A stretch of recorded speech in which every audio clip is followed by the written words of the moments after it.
Tensions in the Middle East have reached a boiling point as U.S. President Donald Trump sharply criticized former Russian President Dmitry Medvedev for claiming that multiple countries are ready to supply Iran with nuclear warheads.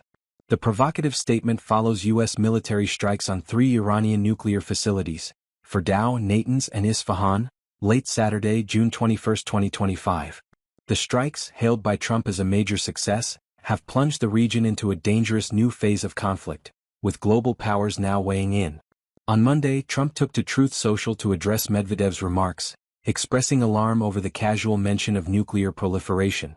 Medvedev, now deputy chairman of Russia's Security Council, posted on X Sunday that Iran's nuclear program, including uranium enrichment and potential weapons production, would continue despite the U.S. strikes.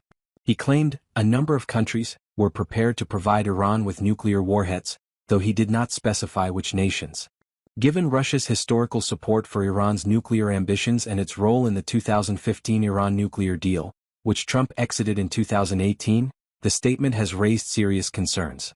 The U.S. operation, codenamed Midnight Hammer, involved over 125 aircraft, including B-2 stealth bombers, and deployed 14 GBU-57 massive ordnance penetrator bombs and more than 24 Tomahawk cruise missiles from a nuclear submarine.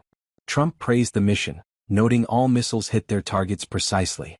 U.S. Chairman of the Joint Chiefs of Staff General Dan C. Cain and Defense Secretary Pete Hegseth claimed the strikes caused severe damage to Iran's nuclear infrastructure, though Iran's Atomic Energy Organization insisted its enrichment operations were largely unaffected. Early reports suggest the damage may be less extensive than claimed, with critical nuclear facilities still operational. Medvedev's comments drew a sharp rebuke from Trump, who warned that nuclear threats should not be taken lightly. Trump questioned whether Medvedev's statement was real, demanding confirmation, and took a jab at Russian President Vladimir Putin, calling him the boss. He also touted U.S. military superiority, particularly its nuclear submarines. The exchange highlights the growing rift between Washington and Moscow, with Russia condemning the strikes as a violation of international law. Iran has vowed retaliation, with Foreign Minister Abbas Araghchi set to meet Putin in Moscow to discuss the crisis.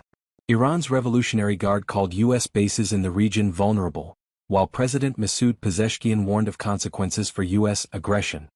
Iran's UN representative signaled a proportionate response, with potential actions including cyber attacks, proxy attacks via groups like the Houthis, or disruptions in the Strait of Hormuz, a key oil choke point. The international response has been swift. Russia and China condemned the strikes, with Moscow claiming they undermine global non-proliferation efforts. The UN Security Council faces pressure to act, while European leaders urge diplomacy. Israeli Prime Minister Benjamin Netanyahu praised the U.S. action, citing his vow to dismantle Iran's nuclear program. The strikes follow Israel's recent attacks on Iranian targets, escalating a long-standing shadow war. At home, Trump's decision has sparked debate.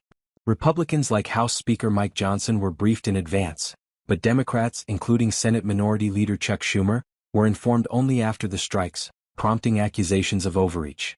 Critics like Senator Bernie Sanders warn of a potential disastrous war, while supporters argue the strikes were necessary to curb Iran's nuclear ambitions. As Iran prepares its response, Medvedev's claim of nuclear support for Tehran has heightened fears of a broader conflict. Whether rhetorical or not, the statement underscores the stakes in this crisis. Trump's rhetoric, including hints at regime change in Iran, suggests a volatile path ahead. The Middle East, already volatile, now faces an uncertain future as global powers navigate this high-stakes standoff.